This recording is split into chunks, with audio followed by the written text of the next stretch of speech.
Raghuvanshi civil service academy में आपका स्वागत है।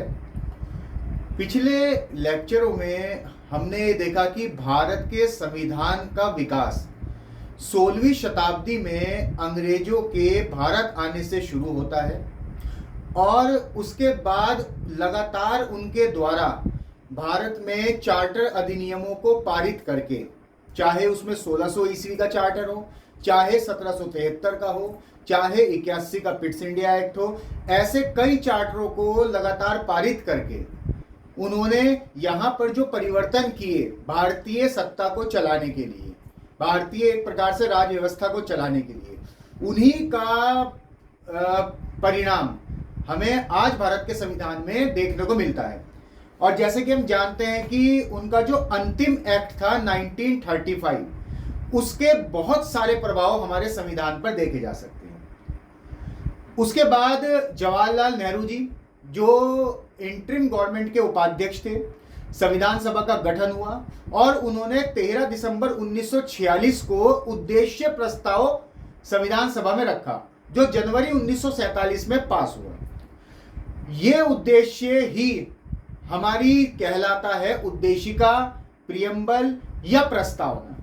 प्रस्तावना हर किसी संविधान की एक ऐसी भूमिका होती है जिसको देख के यह पता लग सके कि आपका संविधान या उस देश का संविधान किन बातों पर टिका है, किस प्रकार से वहां की सरकार जनता के प्रति जागरूक है, किस प्रकार से वहां अधिकारों का उल्लंघन नहीं होता है। तो यहां पे जो संविधान है उसकी जो भूमिका है वो कहलाती है प्रस्तावना, और उसी के अंदर सारे उद्देश्य, आदर्श, लक्ष्य देश को चलाने के या संविधान बनाने के, वो सब वहीं से परिलक्षित होते हैं। तो हमारे भारत का भी संविधान है और हमारे भारत की संविधान का भी पहला टॉपिक प्रस्तावना है। अब पहले हम अपने संविधान की प्रस्तावना को देख लेते हैं। जब हम अपने संविधान की प्रस्तावना, इसको प्रस्तावना कहिए, उद्देशिका कहिए या प्रियम्बल कहिए, ठीक है। तो यहां पे हम थोड़ा देख लेते हैं। ये मैंने पूरी की पूरी यहां पर उद्देशिका लिखी है, प्रस्तावना।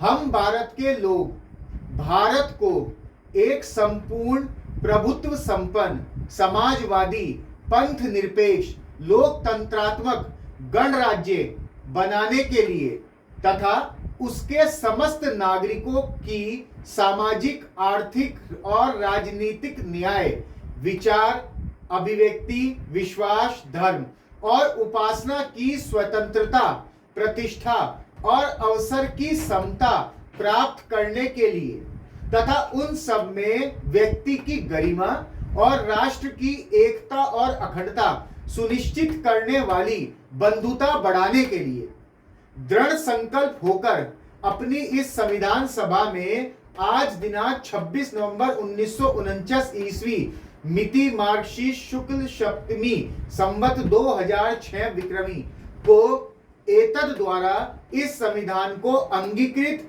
अधिनियमित और आत्मार्पित करते हैं। देखिए, ये हमारी उद्देशिका है, लेकिन इसको समझने के लिए इतनी उद्देशिका पर ही पूरा संविधान बना है। इस उद्देशिका में जितने भी हमारे लक्ष्य हैं, उद्देश्य हैं, आदर्श छुपे हुए हैं, स्वरूप छुपा हुआ है, इन्हीं के आधार पर संविधान बनेगा। तो ये कह सकते हैं कि संविधान को हम तभी जान सकते हैं जब हम अपने देश के संविधान की प्रस्तावना या उद्देशिका को बेहतर तरीके से जान पाए। और इसी को हम पढ़ेंगे और बहुत अच्छी तरह पढ़ेंगे, क्योंकि यदि हम उद्देशिका को नहीं समझ पाएंगे तो हम आगे का संविधान समझने में समर्थ नहीं हो पाएंगे। तो आइए जानते हैं। तो सबसे पहली चीज हम बेसिक से शुरू करते हैं, और बेसिक चीज ये है कि हमारे संविधान में प्रस्तावना शब्द नहीं है, हमारे संविधान में उद्देशिका शब्द है। अब ऐसा क्यों है? पहला प्रश्न तो ये उठता है कि ऐसा क्यों है। तो आइए पहले उसको देख लेते हैं। तो हमारे संविधान में प्रस्तावना शब्द नहीं है, उद्देशिका शब्द है। लेकिन क्यों है, इसको हम जानते हैं एक क्वेश्चन मार्क से। देखिए, प्रस्तावना, जैसे कि आपको पता है कि प्रस्तावना क्या होती है। प्रस्तावना किसी भी देश के संविधान की एक ऐसी भूमिका होती है जिसमें उस देश के संविधान का सारा चरित्र परिलक्षित होता है। यानी कैसा आपका संविधान है वो आपको पढ़ने से पहले ही काफी हद तक ज्ञात हो जाता है कि किन आदर्शों पर आपका संविधान टिका हुआ है। क्या आपके देश में राजतंत्रात्मक व्यवस्था है, क्या उस देश में लोकतंत्रात्मक व्यवस्था है, गणतंत्र हावी है, राजतंत्र हावी है, ये सब परिलक्षित हो जाता है उस प्रस्तावना से। तो कुल मिलाकर प्रस्तावना संविधान का एक महत्वपूर्ण ऐसा हिस्सा है जिसके बिना संविधान का बनना, उसका निर्माण होना भी व्यर्थ है। तो आइए जानते हैं। तो प्रस्तावना की भूमिका, इंट्रोडक्शन कहते हैं इसको संविधान का, तो 3 भागों में हमने बांटा है। भूमिका से क्या पता लगता है, उस देश के प्रस्तावना से यह पता लगता है कि उस देश के संविधान के बनाने के उद्देश्य क्या है, आदर्श क्या है और लक्ष्य क्या है। क्या चाहते थे वो लोग जो इस देश का संविधान बनाना चाहते हैं, बनाने वालों ने क्या निर्देश दिया है संविधान बनाते हुए जो हमें ध्यान रखना है। दूसरा, उस देश के शासन का स्वरूप कैसा होगा यह बताती है हमें उद्देशिका। यानी उस देश में संविधान जो बनेगा उसमें उद्देशिका यह स्पष्ट कर देगी कि उस देश का शासन का स्वरूप कैसा होगा। तीसरी चीज, प्रस्तावना में संविधान कब लागू हुआ उसकी तिथि भी यहां पर दी जाती है। तो तीन यहां पर पहली चीज हमने क्या पढ़ी, उद्देश्य, आदर्श और लक्ष्य। दूसरी चीज बताती है प्रस्तावना शासन का स्वरूप कैसा होता है उस देश के संविधान का, और तीसरी चीज कि उस देश का संविधान कब लागू हुआ, यही भारत के परिप्रेक्ष्य में है। और इसी प्रस्तावना को क्योंकि नेहरू जी ने 13 दिसंबर 1946 को उद्देश्य प्रस्ताव पेश किया, उद्देश्य प्रस्ताव संविधान सभा में पेश किया, जिसमें यही सब उद्देश्य थे जो आपको प्रस्तावना में दिखाई दे रहे हैं। केवल इसी मात्र से इसको उद्देशिका कहते हैं, प्रस्तावना नहीं कहते हैं। हमने इसको प्रस्तावना ना कह के उद्देश्य प्रस्ताव पास होने की वजह से उद्देशिका कहा है। तो यहां पर नेहरू जी का उद्देश्य प्रस्ताव प्रस्तावना की तरह ही कार्य कर रहा है और उसे उद्देशिका शब्द दिया गया है। तो हमारे भारत के संविधान कैसा होगा उसकी जो जानकारी है बहुत कम शब्दों में यहां पर परिलक्षित होती है, और इसी आधार पर हमारा पूरा संविधान बनेगा। इतना बड़ा संविधान, विश्व का सबसे बड़ा संविधान भारत का, वो इसी के ऊपर बनेगा। कैसे बनेगा आइए इसको हम समझते हैं। पहले हम ये जान लेते हैं एक छोटे से फैक्ट बेसिक कि विश्व में सबसे पहले लिखित प्रस्तावना किस संविधान में की गई। तो यूएसए के, संयुक्त राष्ट्र अमेरिका के संविधान में सबसे पहले लिखित प्रस्तावना आई। भारतीय प्रस्तावना की संकल्पना हमने कहां से ली है, हमने अपनी प्रस्तावना की संकल्पना कहां से ली है, हमने अमेरिका के संविधान से ली है। आपको पता है जब हम यहां पर स्टडी कर रहे थे पीछे संविधान के विकास की, तो उसमें संविधानिक पूर्व दृष्टांत पेश किया गया जिसमें 60 देशों के संविधानों का अध्ययन किया गया, और उसके आधार पर यह देखा गया कि जो लिखित प्रस्तावना है यूएसए की वो सबसे अच्छी है और सबसे उचित है, तो हमने इसको अपना लिया। प्रस्तावना की शिल्प गठन शैली किस देश का प्रभाव है। हमारे भारत की ये जो प्रस्तावना की शैली, लिखने की जो कला है, वो किस देश से प्रभावित है, वो ऑस्ट्रेलिया से है। ये आपको ध्यान रखना है। ली कहां से गई है प्रस्तावना की संकल्पना, यूएसए, लेकिन प्रभावित किससे है शैली जो है वो ऑस्ट्रेलिया। भारतीय संविधान की प्रस्तावना से प्रभावित होकर किसने अपने शोध पत्र में यह लिखा कि मैंने अपनी सारी पुस्तकों में जो कहने का प्रयास किया वह बहुत थोड़े शब्दों में प्रस्तावना में, भारत की प्रस्तावना में रख दिया गया। ये आपको देखने में छोटी लग रही है प्रस्तावना, लेकिन इसके अर्थ और मूल्य बहुत बड़े हैं। और ये कहा था सर अर्नेस्ट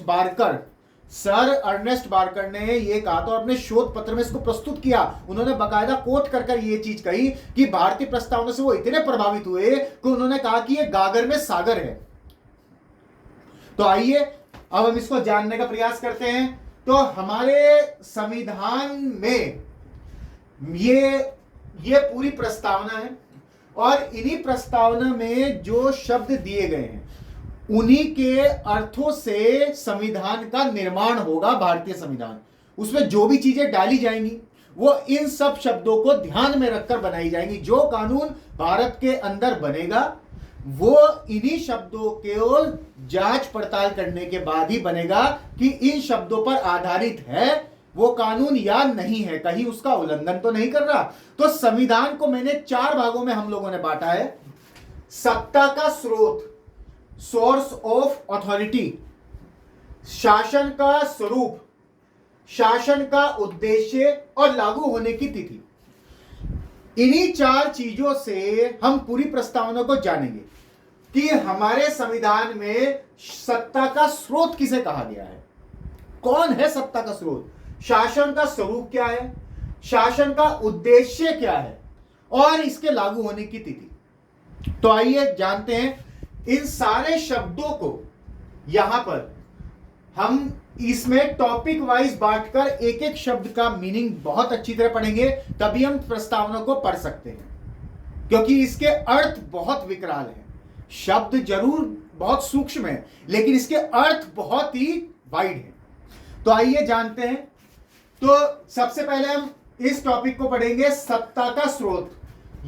सत्ता का स्रोत यानी सोर्स ऑफ अथॉरिटी। भारत के अंदर पहला प्रश्न यह उठता है कि सत्ता का स्रोत क्या है। ये जो पॉलिटिकल जो राज व्यवस्था चल रही है भारत को चलाने के लिए, जो राज व्यवस्था है और भारत के संविधान में जो पॉलिटिकल पार्टीज हो या कोई भी हो, या वो एमएलए है, सीएम है, पीएम है, तो ये सब किससे संचालित हो रहे हैं, इनको शक्ति कौन दे रहा है और भारत में वास्तविक सत्ता किसके हाथों में है, पावर किसके हाथों में है, इसका मीनिंग ये है। तो यहां पर 2 चीजें हमने प्रयोग की हैं। सत्ता के स्रोत में प्यूपिल, यानी आप यहां देख रहे हैं प्रस्तावना की शुरुआत में हम भारत के लोग, हम भारत के लोग यानी भारत के सभी लोग, संपूर्ण जनता भारत की। सत्ता का स्रोत क्या है, हम भारत के लोग, जनता भारत की। और यहां पे एक शब्द मैंने प्रयोग किया है, पॉपुलर सोवर्निटी। मैं इस पर बात करूंगा क्योंकि हमारी प्रस्तावना पॉपुलर सोवर्निटी यानी संप्रभुता, लोक प्रभुता को मान्यता देती है। किस प्रकार से, अब इसका अर्थ क्या है हम इसको भी समझेंगे। तो सत्ता का स्रोत क्या है, तो एक लाइन में हम बात करें, प्रस्तावना की पहली पंक्ति ही हमें यह बताती है कि हम भारत के लोग, भारत में सत्ता का स्रोत है। संविधान के अंदर शक्ति का, सत्ता का स्रोत कौन, भारत के लोग यानी जनता। आइए जरा इसको जान लेते हैं। एक फ्रांस के विचारक थे, दार्शनिक थे, रूसो, बहुत फेमस है। फ्रांसीसी क्रांति का प्रभाव इनके ऊपर बहुत पड़ा जब फ्रांस में गणतंत्र आया। ये वर्ल्ड हिस्ट्री है, इसको हम बाद में पढ़ेंगे। तो रूसो फ्रेंच विचारक थे और पहली बार उन्होंने एक फ्रांसीसी क्रांति के बाद एक वर्ड दिया, एक शब्द दिया, एक विचार दिया, इसको आप विचार कह सकते हैं, लोक प्रभुता। लोक प्रभुता का मतलब क्या होता है, लोक का मतलब जनता और प्रभुता का मतलब मालिक, यानी जनता ही मालिक है। ये पहला बार इस विचार का प्रयोग करने वाले फ्रेंच वैज्ञानिक थे रूसो। कैसे प्रयोग किया, आइए उसको भी जान लेते हैं कि उन्होंने किस प्रकार से इसको प्रयोग किया। वॉक्स पोपुली, वॉक्स गॉड, ये फ्रेंच लैंग्वेज है। इसमें उन्होंने कहा वॉक्स पॉपुली और वॉक्स गॉड। इसका अर्थ क्या है, वॉक्स का मतलब वॉइस, पॉपुली का मतलब पीपल, फिर वॉइस और गॉड का मतलब गॉड। उन्होंने कहा voice of people is voice of God. उन्होंने कहा जनता की वाणी ही ईश्वर की वाणी है। तो उन्होंने कहा जनता ही भगवान है एक प्रकार से। तो रूसो का यह विचार बहुत फेमस हुआ और कहीं ना कहीं हमारा भारत भी लोक प्रभुता यानी जनता को मालिक बता रहा है। जैसे शुरू में ही कहा गया कि हम भारत के लोग, जनता, भारत की जनता में ही सारी सत्ता का स्रोत, सोर्स ऑफ पावर कहां है, जनता में। भारत की सारी सत्ता का स्रोत जनता है। आइए इसको और क्लियर कर लेते हैं। आपने पहली लाइन पढ़ी, अब मैं आखिरी लाइन पढ़ देता हूं। ये सारी चीजें होने के बाद इस संविधान को अंगीकृत, अधिनियमित और आत्मर्पित करते हैं। यहां पर लाइन कही गई, इस संविधान को अंगीकृत, अंगीकृत का मतलब स्वीकार करना, अधिनियमित इसको लागू करना, और आत्मार्पित स्वयं को सौंपना, आत्मार्पित, आत्मा अपने आप को अर्पित करना। तो यहां पर अंत में हम भारत के लोगों ने इस संविधान को, ये जो उद्देश्य बताए हैं, इसे स्वीकार किया। स्वीकार करने वाले कौन? भारत के लोग। बनाने वाले भी हम। और लागू किसने किया? भारत के लोगों ने ही लागू किया। और स्वयं को सौंपा किसने? भारत के लोगों ने ही इसको खुद को सौंपा। यानी हम भारत के लोगों ने स्वीकार करने वाले भी यही, लागू करने वाले भी यही और सौंपने वाले भी यही। अंगीकृत, अधिनियमित और आत्मार्पित। तो यहां पे सीधा क्लियर हो जाता है कि हमारे संविधान में डायरेक्ट तरीके से लोक प्रभुता शब्द नहीं है। रूसो के द्वारा दिया गया लोक प्रभुता शब्द डायरेक्ट नहीं है, लेकिन इनडायरेक्ट वो मान्यता दे रहा है भारत का संविधान कि हम भारत के लोग अपने संविधान को स्वयं बना रहे हैं, स्वयं लागू कर रहे हैं और स्वयं ही इसको अपना रहे हैं, स्वयं को ही सौंप रहे हैं। तो इससे एक क्लियर हो जाता है कि भारत में लोक प्रभुता को पूरी मान्यता संविधान की उद्देशिका के द्वारा ही प्रदान कर दी गई है। तो सोर्स ऑफ पावर हमें समझ में आता है कि हम भारत के लोग यानी जनता यहां पर सत्ता का स्रोत है और अप्रत्यक्ष रूप से हम लोक प्रभुता को मान्यता पूरी तरीके से दे रहे हैं। अब एक केसी वियर नाम के ये थे विचारक थे। उन्होंने एक कोटिंग कही, मेंस में बहुत ज्यादा आती है ये कोटिंग, लोक प्रभुता एक भ्रम है। अब इन्होंने कहा जनता का मालिक होना एक भ्रम है। ये हमारे संविधान के प्रति कही, ये हमारी प्रस्तावना के प्रति कही कि हम जो कह रहे हैं लोक प्रभुता एक भ्रम है, यह धनी और शिक्षित की प्रभुता है। इन्होंने हमारे संविधान के दोनों कोटिंग आती है, नोट कर लीजिएगा। ये केसी वियर की कोटिंग है, केसी वियर। लोक प्रभुता एक भ्रम है, यह एक धनी और शिक्षक की प्रभुता है। यानी जनता की प्रभुता ना होके, लोक प्रभुता ना होके धनी और शिक्षित प्रभुता बताई। ऐसा क्यों कहा उन्होंने, इसको हम थोड़ा सा जान लेते हैं। तो इसके पीछे कहने के जो कारण है, सबसे पहले आपको पता है जब हमारे यहाँ हमने माउंटबेटन योजना आई और उसमें कहा गया कि संविधान सभा गठित होगी और वो संविधान सभा ही बनाएगी संविधान को। तो वहां पे संविधान सभा को और समय था नहीं, तो डायरेक्ट इलेक्शन, प्रत्यक्ष इलेक्शन के लिए उन्होंने मना कर दिया और इनडायरेक्ट इलेक्शन यानी अप्रत्यक्ष इलेक्शन उन्होंने कहे कि अप्रत्यक्ष इलेक्शन से संविधान सभा चुनी जाएगी जो भारत के लिए संविधान का निर्माण करेगी। अप्रत्यक्ष निर्वाचन से प्रांतीय विधानसभा जो थी, प्रांतीय विधानमंडल जो थे, जितने भी प्रांतों के 11 प्रांत थे, 11 प्रांतों के जो विधानमंडल थे उसमें सीटें थी एमएलए एमपी की, वो इनडायरेक्ट वही लोग चुनेंगे, जनता नहीं चुनेगी। जनता जब जाके सीधे वोट करती है तो इस कॉल्ड डायरेक्ट इलेक्शन, प्रत्यक्ष चुनाव। लेकिन जब जनता वोट नहीं करती, आपके चाहे एमएलए करें, एमपी करें, कोई और वर्ग वोट करके किसी को चुनता है, तो वो अप्रत्यक्ष इलेक्शन या इनडायरेक्ट इलेक्शन। तो यहां पे ये बात कही थी, प्रांतीय विधानमंडल के द्वारा अप्रत्यक्ष इलेक्शन से संविधान सभा के सदस्य चुने जाएंगे, देशी रियासतों से भी आएंगे।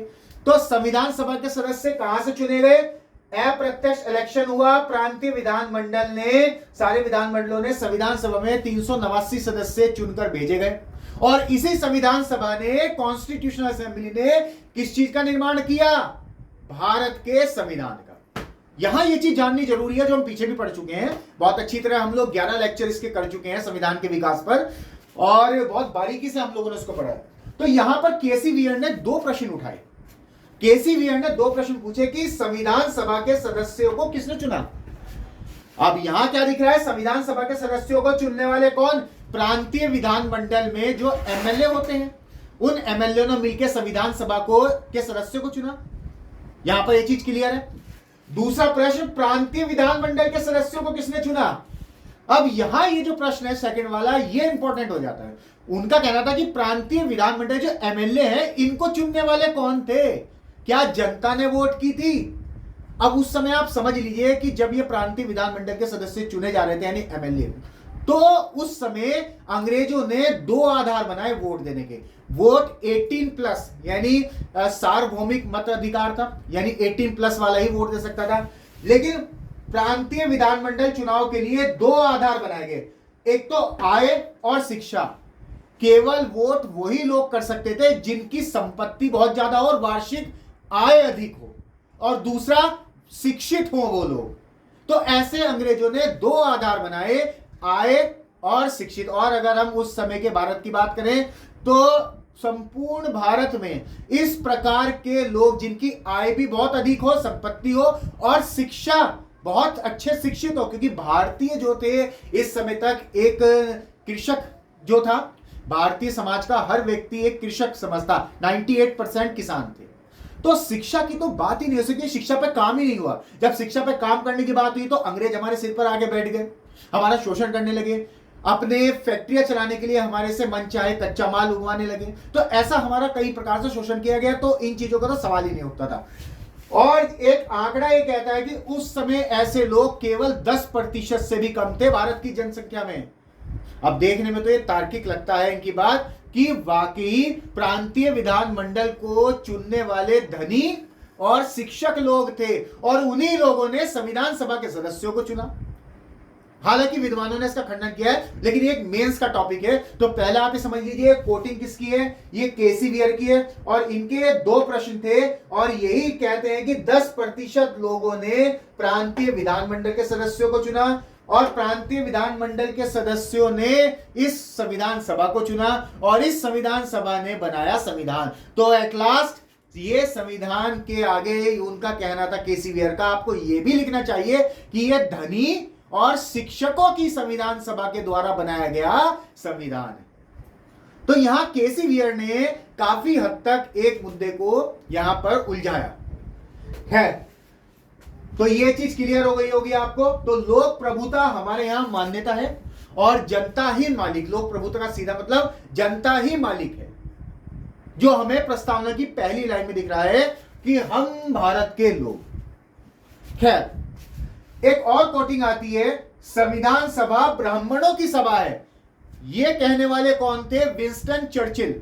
विंस्टन चर्चिल जो थे प्रधानमंत्री, उन्होंने कहा कि ब्राह्मणों की सभा है ये संविधान सभा, इसमें तो सारे ब्राह्मण ही बड़े हुए हैं।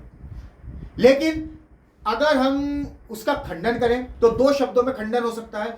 संविधान को ड्राफ्ट करने वाली कमेटी कौन सी? प्रारूप समिति, बहुत अच्छी तरह हमने पढ़ी है। उसके अध्यक्ष कौन? डॉक्टर भीमराव अंबेडकर महार जाति के थे, वो ब्राह्मण नहीं थे। दूसरे डॉक्टर राजेंद्र प्रसाद भी गैर ब्राह्मण थे, जो संविधान सभा के अध्यक्ष थे।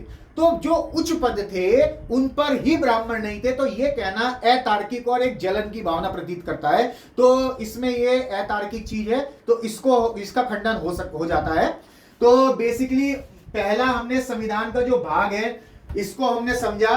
अंतिम लाइन और प्रथम लाइन को मिलाकर हमें पता लगता है कि सत्ता का स्रोत क्या है, दो शब्दों में, प्यूपिल एंड पब्लिक सोवर्निटी, यानी भारत के लोग, जनता, और लोक प्रभुता।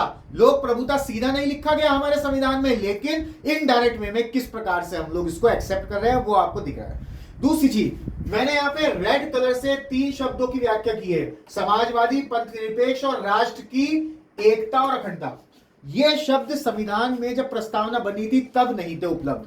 ये शब्द बाद में 1976 में 42 अमेंडमेंट से जोड़े गए थे इंदिरा गांधी गवर्नमेंट में, माननीय प्रधानमंत्री इंदिरा गांधी गवर्नमेंट में। तो इस पे हम बाद में विचार करेंगे, इसलिए मैंने इसको रेड कलर से यहां पर साइन अप किया है। तो आप ये ध्यान रखिए कि प्रस्तावना के सत्ता का स्रोत बहुत अच्छी तरह पता होना चाहिए आपको। तो वो क्या है? ये दोनों चीजें। अगले लेक्चर में हम इसके स्वरूप पर बात करेंगे। तो ये संविधान के स्रोत पर बात हुई। इसको बहुत अच्छी तरह आपको नोट्स बनाने हैं, नोटिफाई करना है, एक एक टॉपिक को समझना है, क्योंकि संविधान का सीधा सीधा मतलब है कि एक उलझे हुए मांझे को सुलझाना या धागे को सुलझाना ही संविधान है। एक एक कड़ी खोलते रहोगे, संविधान समझ में आता रहेगा।